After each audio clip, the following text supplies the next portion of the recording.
Welcome to the Gen Z Marketer podcast, where we have marketing conversations and everything in between. Facebook communities have been around for a while, but lately we have seen just how much of an impact it has through the home improvement group Home Buddies.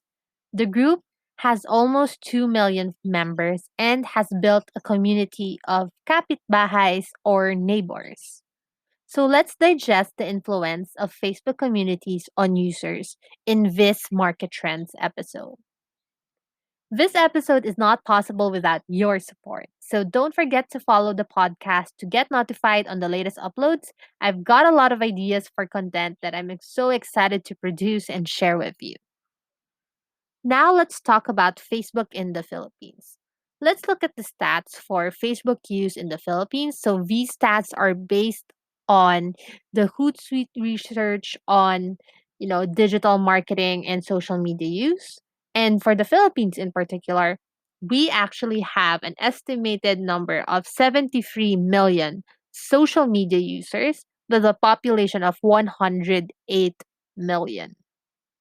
And in this population, 93% own a smartphone, and the average use of social media daily for users is around 3 hours and 53 minutes. So that's almost 4 hours of social media use in one day. Facebook has month- a monthly traffic of around 668 million here in the Philippines. It's no surprise really that Facebook has these stats here in the Philippines, considering that Facebook is pretty much the main social media platform here in the Philippines.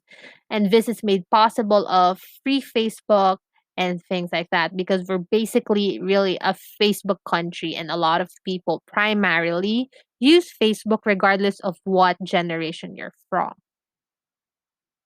Facebook groups have actually been around for quite a while already. I mean, Facebook in general has been around for at least a decade now, and groups have been around pretty much a decade as well. I remember having my own Facebook account in high school, and that was at least 10 years ago. And Facebook groups have been around even, 10 years ago. And it's pretty much an alternative to forums. And I remember initially, Facebook groups were, as it is, groups like mostly for academic use. I mean, if you look at the history of Facebook, Facebook was initially for academic purposes, right? For connecting with classmates and schoolmates. So if you look at groups before, I remember for groups, it is where you connect with your classmates to talk about homework or to talk about anything under the sun. And I remember you couldn't create a group chat easily before. Normally, you have to create a Facebook group first so that that group would have its own group chat. But now things have changed. You can create your own group chat, and the Facebook groups have evolved since then. So when it comes to Facebook groups, or pretty much these mini communities or groups, now we see it as one, a buy and sell platform. So there are groups that are pretty much like a marketplace. For example, it's a buy and sell group for books or clothes, and it's also a B2B platform. If, for example, suppliers of milk tea or coffee, or suppliers from Tai Tai who own clothing shops, have their own groups so that they are able to interact with their buyers. I am personally a member of these kinds of groups wherein the suppliers create a group for all of their buyers and they post the updates on the latest products, the prices, and things like that. Other than B2B, you also have B2C, which is basically these groups as well, but they now are offering the option to be direct to consumers as well because sometimes these suppliers have wholesale prices for the businesses, but they are now doing B2C in a way that they're connecting with their buyers as well and offering non wholesale prices. So you can see this happening in these groups as well.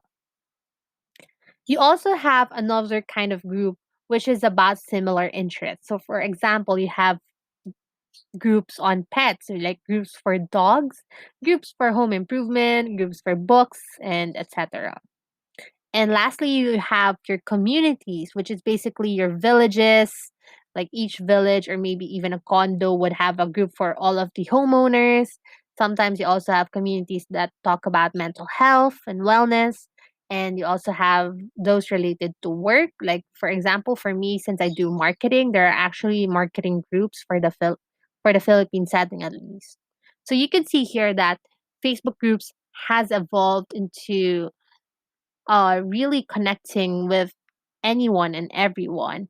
And what's interesting is because the pandemic has made these groups some sort of more of an essential than ever.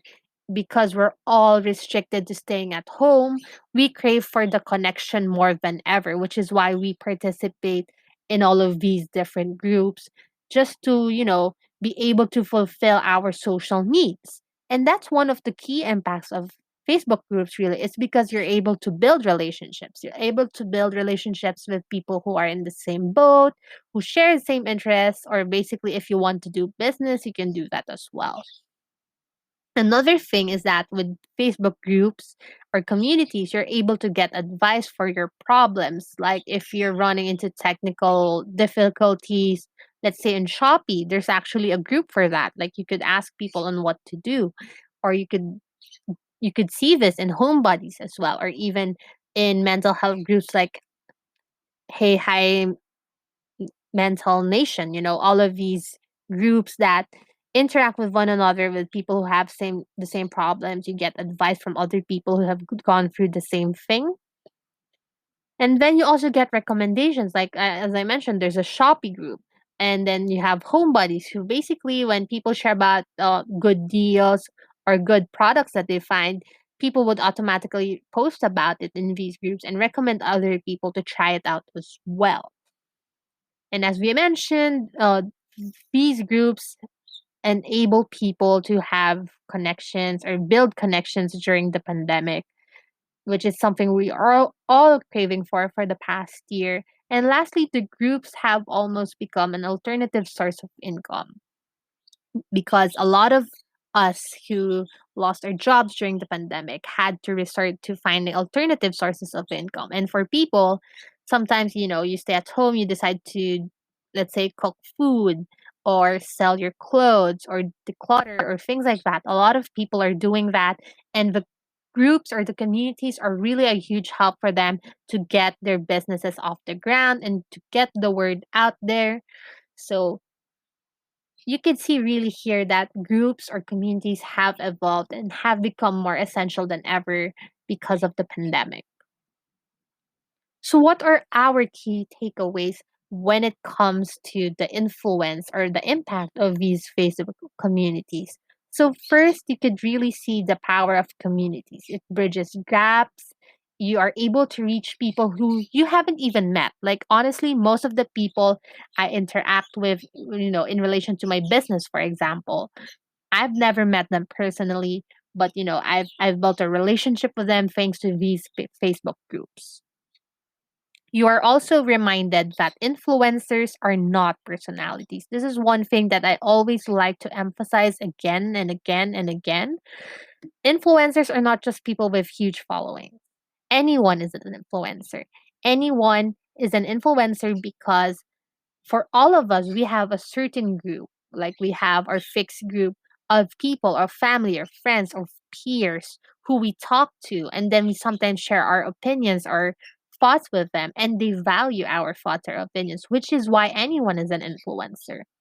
And that is why brands should take these opportunities to understand consumer perceptions and behavior through these Facebook groups because you're able to see just what kinds of brands are winning, what kinds of brands need improvement, why are people buying certain things, why are they not, how sudden, like for example, home improvement, how it became suddenly a trend.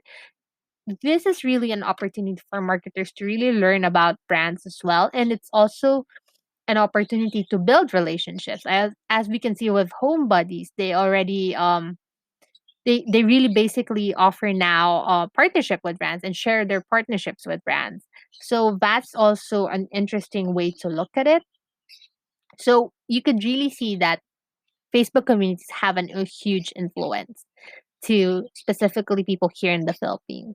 And I don't see that going away anytime soon, considering that we're still in the middle of the pandemic and these communities have really been pretty much integrated into our lives. So, what do you think of this episode? What are your thoughts on Facebook communities? What groups are you a part of?